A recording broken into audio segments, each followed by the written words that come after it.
नमस्कार साथियों, एक बड़े महत्वपूर्ण विचार के साथ में आज आपके समक्ष मैं मधुकर त्यागी उपस्थित हुआ हूं। और साथियों, आज का यह विचार कुछ ऐसा है कि तमिलनाडु में मदुरई जिले में स्थित प्राचीन मंदिर से जुड़ा एक विवाद सामने आया है। कार्तिकेय दीपम परंपरा का विरोध हो रहा है। मामला कोर्ट में पहुंचा। मद्रास हाई कोर्ट के जज जस्टिस GR स्वामीनाथन ने मंदिर में दीप जलाने का आदेश दिया और साफ किया कि मंदिर में दीप जलाने से मुसलमानों के हकों का कोई वायलेशन नहीं होता। जिस जगह दीप प्रज्वलन होना है वो जगह मंदिर की है, इसका दरगाह से कोई लेना देना नहीं है, ये कहा जज साहब ने।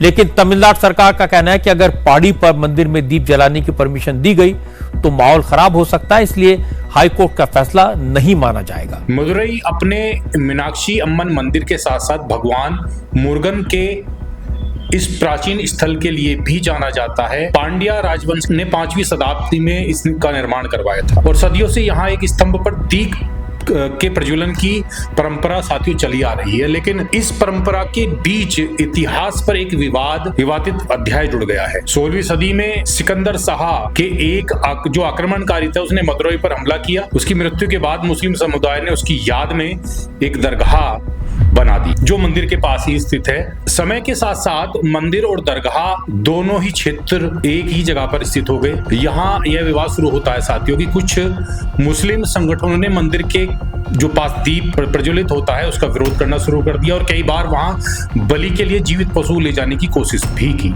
ये मामला चलते हुए हाईकोर्ट पहुंच जाता है और जस्टिस GR स्वामीनाथन ने दीप प्रज्वलन की अनुमति दी और 3 दिन के लिए दीप प्रज्वलित कर सकते हैं सप्ताह में। लेकिन तमिलनाडु सरकार ने इस आदेश को लागू नहीं होने दिया। इससे विवाद और बढ़ गया और राजनीति तेज शुरू हो गई। आजादी के इतने साल में नहीं हुआ है मान्यवर कि कोई जज एक जजमेंट दे तो जज के खिलाफ इंपीचमेंट लेकर आते हैं।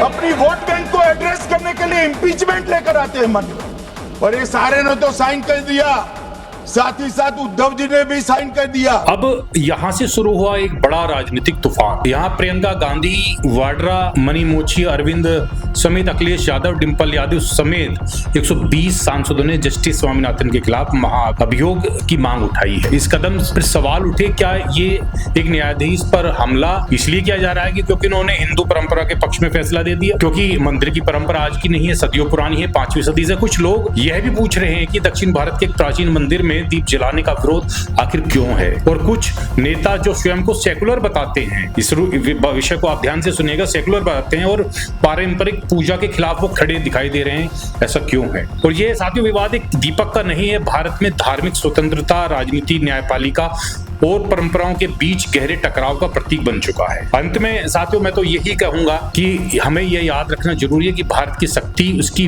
विविध परंपराओं और आस्थाओं में है और उनका सम्मान ही किसी भी समाधान की पहली शर्त है। तो हमें इतने पुराने पौराणिक मंदिर जहां पर दीप प्रज्वलन की जो प्रथा थी वह किसी शासक, जो अंग्रेजी शासक के द्वारा आने के बाद उसकी कब्र बना दी जाती है समीप और फिर विरोध किया जाता है और फिर ऐसे प्रकरण किए जाते हैं कि बलि वाली स्थिति से, यानी कि वहां मंदिर खंडित हो जाए।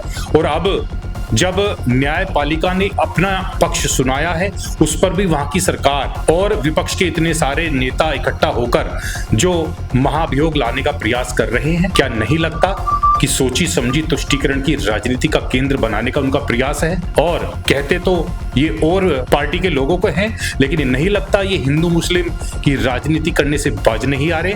सोचने का विषय है, समझने का विषय है। और साथियों मेरा समर्थन तो न्यायाधीश महोदय को है, आपका समर्थन किस पक्ष में है मैं भी सुनना पसंद करूंगा और इस पक्ष में आप भी अपना पक्ष रख सकते हैं सोशल मीडिया के माध्यम से, अन्य माध्यम से। धन्यवाद।